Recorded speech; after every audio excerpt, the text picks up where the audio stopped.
Hello, everyone. An old but absolutely massive leak has resurfaced, and it's packed with wild info that stretches all the way from version 3.4 into the entire 4.x era, including the reveal of Edo Star. And this isn't just surface-level stuff. We're talking potential reworks, overhauled story structure, new characters, fan-favorite returns, cracked gameplay design, and even upcoming skins.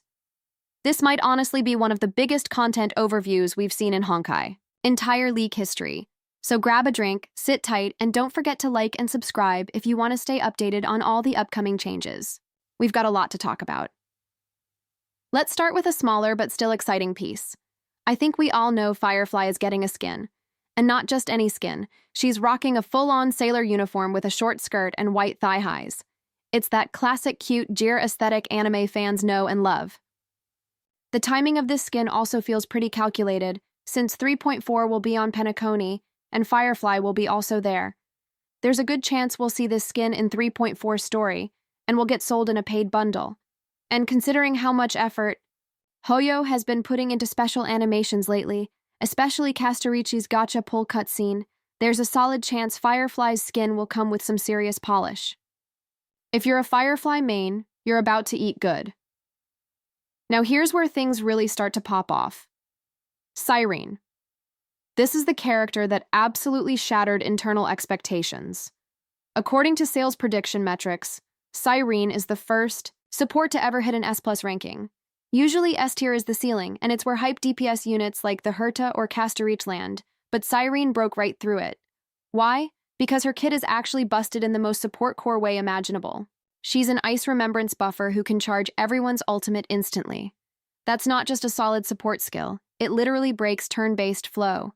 Imagine dumping every ultimate on your team in one wave, wiping enemies, then hitting Cyrene's button and doing it all over again. She enables ultimate spam comps like nothing else we've seen so far. But here's the more interesting part. Apparently her design is ancient. We're talking before Amphorius planning. She's said to be the true generalist support, designed early on so that the devs could build every future DPS around the assumption she would eventually exist. That's why some players feel recent DPS characters haven't been hitting as hard as expected. It's because they're meant to shine under Cyrene's full team buff kit. We're talking about a unit that could slot into any comp, any element, any rotation, and just make it better. If you remember how powerful Ruin Mei was in the 1.6, Cyrene could be her spiritual successor, just on a much higher ceiling. Now let's talk about one of the new stars, Archer. And let me just say, his kit looks like a Sparkle main is in the dev team. He's a Quantum DPS who burns through skill points to deal massive damage, kind of like Imbibitor Lunai's ramp-up style. He's a nuker, plain and simple. Multiple skill activations baked into his kit, each one dealing high burst damage, all directed at single targets. A real boss killer we are talking about. Now here's the catch. His synergy with Sparkle is cracked. Sparkle is also Quantum, but in the Harmony role. She refunds skill points and gives action advance. Archer burns skill points and needs constant tempo control. You can see where this is going. These two were made for each other. The Sparkle-Archer duo might end up being the new meta for single-target content. And the best part? Archer is free. He's being given out like a gift. Just shows how confident the devs are in players getting hooked on his playstyle. We've seen this move before with characters getting early access in story quests to get people hyped. But this time, they're just handing him out. Pure quantum aggression, zero cost. For Sparkle havers, this might be the dream pairing. And even if you don't have her, there's still a chance Archer performs well enough to carry without major external support. Next, up, Dark March 7th, or as she's currently named, Atifia.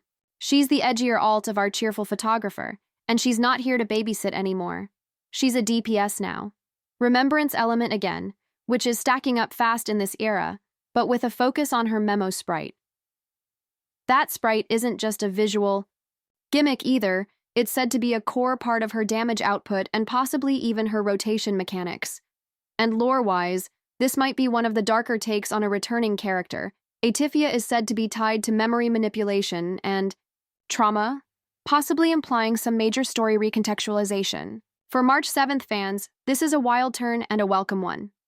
Another Heng form is also joining the Express, with the name Delos. Fire Preservation Path, which is already unique enough, But the more important note is that he's rumored to be the sustain unit built specifically for Phanon.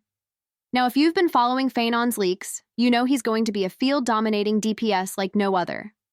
After activating his ultimate, he enters a domain and forces every other teammate off the field.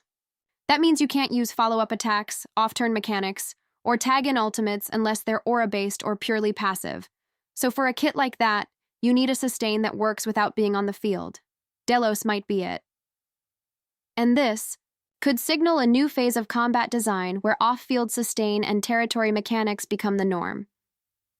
That brings us straight to the 4.x planet, Edo Star. This is where the hype really ramps up. It's a brand new planet, Cyber Japan themed, and it's going all in on onmyoji, yokai, and Japanese folklore. Think Yae Sakura's arc from Honkai Impact 3rd, fused with neon cyber aesthetics and space travel. You've got characters inspired by mythological creatures like Kappas and Yuki-onna. But even more importantly, the lore is starting to converge. Elation and Enigmata both start tying into this planet's storyline. Sampo is returning, but not as a trickster. This time he shows up as an emanator of Aha. That's a huge deal and might signal a major pivot in the direction of the Aeon conflict. Blade and Luocha are also getting new major forms. Blade is going full samurai, complete with a new form that ties into Edo Star's aesthetics and story. This could be a redemption arc or a revenge one. Either way, he's getting serious power and lore relevance again. Luocha, on the other hand, is turning out to be something else entirely. The new form that was hinted at? It's actually not Luocha. It's Void Archives in disguise. If you remember the early theories about his coffin and how much lore bait was planted during Penacony's questlines, this might be the reveal that ties everything together. Elation, Enigmata, and Propagation all clashing in one arc. One more thing before we wrap. The devs are currently reworking the storyline between 3.4 and 3.7. After community backlash about how long and unclear the plot felt in 3.0 to 3.3, Hoyo is going back in and doing revisions. So even if you've read every text dump from the beta, don't take it as final. They're listening to feedback this time. It might be too late for some arcs, but at least 3.6 and 3.7 are still being adjusted before release. That's a good sign. Maybe not perfect, but at least they're trying to clean up the pacing and character motivations that were all over the place before. So there you have it. Skins, Sparkle synergies, S+ supports, territory-locking ultimates, Fate-inspired. New characters, and a full Cyber Japanese myth arc to bring it all together. From 3.4 to 4.x, this feels like the biggest ramp-up we've seen since Penacony, maybe even bigger. If you thought the game was slowing down, think again. Let me know what you're most excited for. Cyrene's Broken Support Kit. Free Archer nuking. Bosses, Dark March 7th getting serious?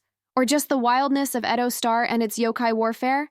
I'll be breaking down every update as they come, so hit that subscribe button and I'll see you in the next one.